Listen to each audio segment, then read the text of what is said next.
Welcome to another episode of Uncommon Entrepreneurs Lunch and Learns. I'm Drew. I'm Brian. Mario. Welcome.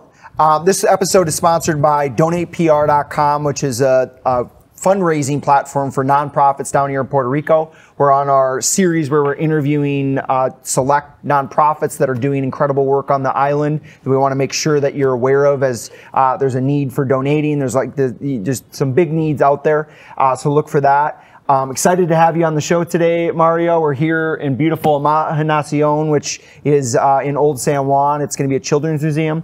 But yeah, Mario, let's start off. Give us some context, maybe where you come from, and leading to how you got started with what you're doing with Rescate Playas Borinquen. Okay? Yes. First of all, I want to say thanks for the opportunity for inviting us out here from the West. My name is Mario, and I'm the president and founder of Rescate Playas Borinquen. We're a 501c3 1101 nonprofit organization, and essentially, in a nutshell, our mission is to restore recreational areas and protect nature, but our vision is to create Puerto Rico's Northwest ecological and recreational corridor. Essentially, the areas that we are working now, that we're rehabilitating, corresponded to the former Ramey Air Force Base.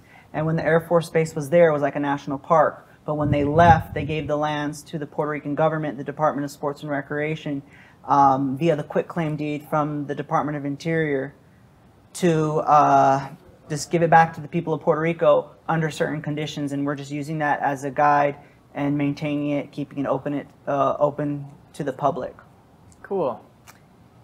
How did we start out? Yeah. I got tired of complaining, and I've lived in Ramey since '97, and you know, I noticed that there was an inverse relationship with the economy of the island opposed to the economy of 110 in a local area, and the common denominator that the small businesses had was the tourism. There was ecotourism and recreational tourism, and people were coming from all over the world to visit these areas, but they were completely abandoned for decades.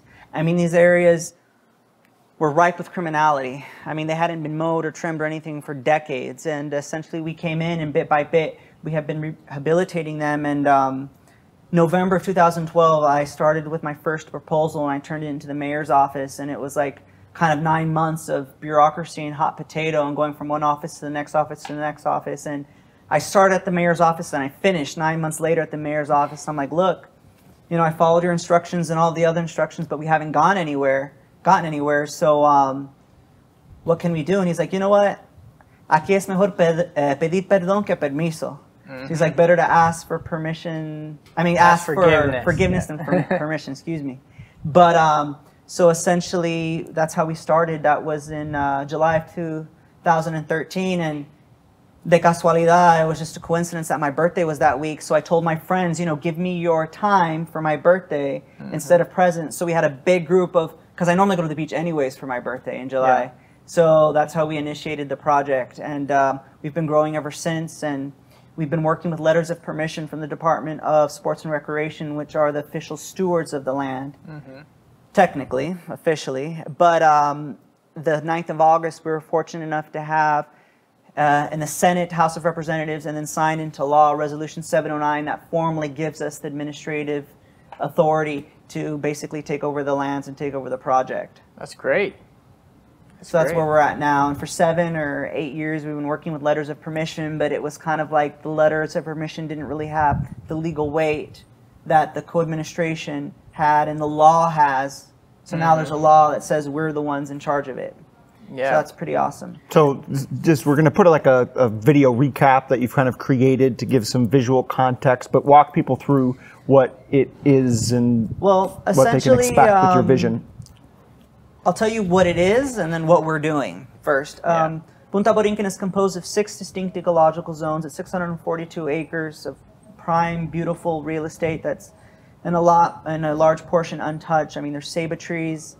There's 3 distinct archaeological, historical periods, and it's home to endangered and endemic species. For instance, the leatherback sea turtle comes up in that area. There have been rumors that the Puerto Rican boa. So also it's home to a whole slew of outdoor recreational activities. Surfing is really big in that area. So essentially, we are putting everything back to the way it was. I mean, our end goals, we would like to rehabilitate that the buildings are on site, to make it a visitor center, and we have kind of a comprehensive, multifaceted plan. It's kind of something similar when I was listening to the previous interview of like just doing a bunch of things in one area, opening it up to the public. And specifically what we're doing is like we're doing road rehabilitation, infrastructure rehabilitation. It gets quite costly. We're doing maintenance on the historical areas. We are just fixing the trails, putting trash cans, we're having a whole, you know, the logistics of having the company install the trash cans and then having the crew come and pick up the trash, and just putting back like the picnic areas and the campgrounds, and bit by bit we're trying to fix the roads that access the beach restoration, also with, you know, planning on the dunes and things. We made bridges, we made observation towers, anything that you would think of that you would find in a national park open to the public. That's what we are doing or are in the plans of doing now.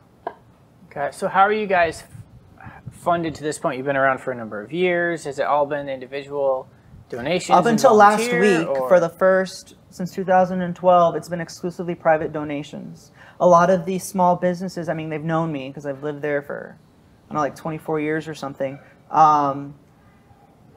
They understand. For them, it isn't a number. For them, it isn't a theory. For them, it's their bread and butter. I mean, when you go into a restaurant, half of the people are in sandals with sand on their ankles. You know, they have sunblock on their face. For them, it's, you know, it's very impactful. So a lot of the small businesses have been contributing, and then now with the Act 2022 donors, that has really helped us. I think the first year with Act 2022 donations, we made more than the first 5 or 6 years combined.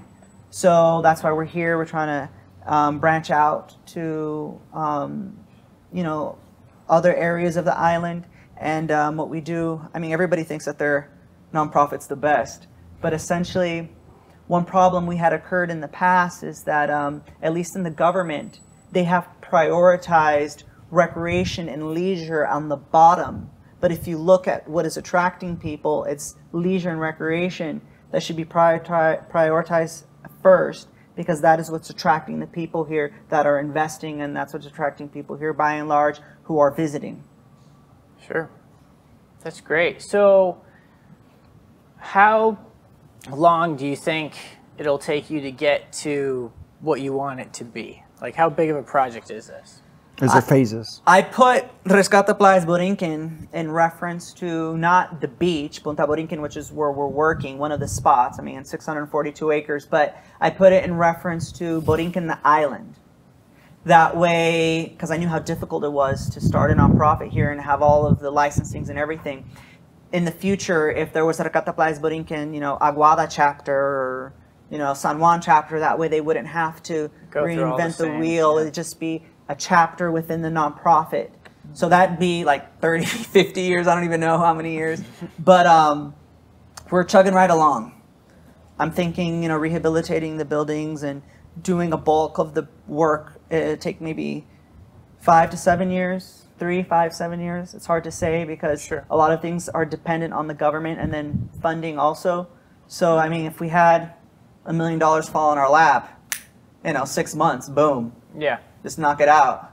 But, I mean, these areas were nominated by National Geographic as one of the top 30 beaches in the world. I mean, you could literally stand there and see the whales breaching, and it's just so magical. It's so iconic. And I post pictures, and even people from the local community are like, is that a Junque? Is that the Amazon? Is that Africa? And I'm like, no, that's an eighth of a mile from your front door. Yeah. You know, and it's, I think that that's where the future is. I mean, my background is in, one of my degrees is in science, and you think about environment and ecotourism, sustainable tourism, recreational tourism, you know, glamping. Like, people aren't necessarily looking all the time for this mega hotel. You don't have to destroy nature to put a huge monstrosity there. I mean, a lot of the people, at least who are going to the West, are looking for nature and recreation and outdoors. Yeah. So we're just enhancing and highlighting what's already there by fixing it in the trails and the bathrooms, and it's relatively simple. Yeah. That's great. I love it. So what's your why? Why put this many years and this much passion? Let us know. I just felt like it was the right thing to do. And it's been a tremendous sacrifice. I don't have any Bitcoins. I don't have anything like that. My parents have helped me, but why? Because I was, again, like I started off saying, I was just tired of seeing my home and my community and my island go down the toilet.